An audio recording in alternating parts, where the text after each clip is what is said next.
خب عمو جان چه خبر؟ اوضاعت خوبه؟ حالت چطوره عمو؟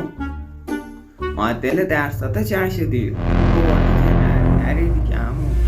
وای حاجی الان بهش بگم معدلم شده 12 دهنمون تو فامیل سرویس. عمو معدلم شد 18 شدم، یعنی ببخشید 19 ریاضیم هم شدم 19 آنی.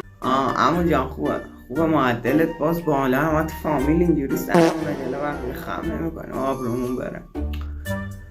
اما متولد چند بودی؟ 89 یا 90؟ متولد 89 هم برات خاطره تعریف کنم اصلا کیف کنی. نگو چه خاطره ای یادش بخیر. عمو یادم سال 89 بود، میخواست مامانت تو رو بذاره، رفتیم ای با بابات، یه پیکان داشت بابات، باش اومدیم رفتیم تا اصفهان به دنیا یعنی ببین انقدر خود یادش بخیر.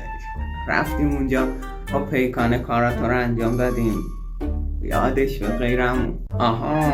عمو جان عمو درنه تو زندگی به چه درد من میخوره